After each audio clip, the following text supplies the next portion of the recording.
It is now Transparency Tracker when we take a closer look at how the government is spending your money. This week, COVID-19 funding relief in Maine is under the spotlight. Well, the state has until the end of this year to figure out a plan on how it'll spend COVID-19 relief funds from the 2021 American Rescue Plan Act. Government watchdog Open the Books has been looking at the numbers. Joining us live now is one of its investigative journalists, Jeremy Portnoy. And thank you so much for being here with us, Jeremy. First of all, can you give us more details on Maine's COVID relief spending so far?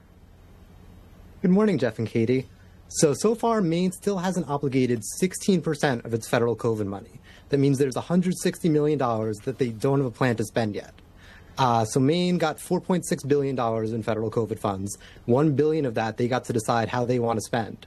So they have to plan it out by the end of this year, or that money's going to be lost and go back to the federal government. Well, you mentioned that 16% of the money hasn't been obligated. How is that different from money that's already been spent? So when a government money in the future, but it doesn't necessarily mean it's been spent. It could still just be sitting in a bank account somewhere instead of actually helping people recover from the pandemic. Now, the crazy part is Maine isn't telling anyone how much money's actually been spent. They just came out with a 400-page progress report that doesn't say. Their online dashboard doesn't say.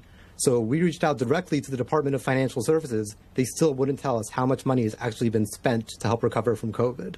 Now, have other states spent all of their COVID relief money, or are they in a similar situation?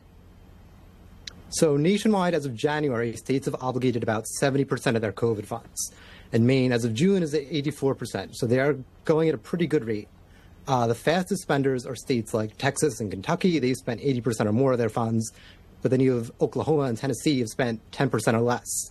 But again, there's not enough transparency here. The U.S. Treasury is supposed to be releasing quarterly reports about this spending, but the most recent one they have posted is from last September. Well, thanks for the details, Jeremy, for joining us during what must be a difficult time after Adam Andrzejewski's passing. Can you touch on his impact and how Open the Books is continuing his legacy? Yeah, Adam was really just a man of pure integrity, both privately and publicly. He made it his life's work to fight for government transparency. He believed that everyone in the country should know how the government spends every dime of your tax dollars. And that's why he founded Open the Books and turned it into the well-oiled machine that it is today. So we have an incredible team here that's going to continue fighting for transparency, bringing you the news, and carrying on Adam's legacy. All right, we're thinking about you guys during this difficult time. Jeremy, thank you so much for joining us this morning. Thank you.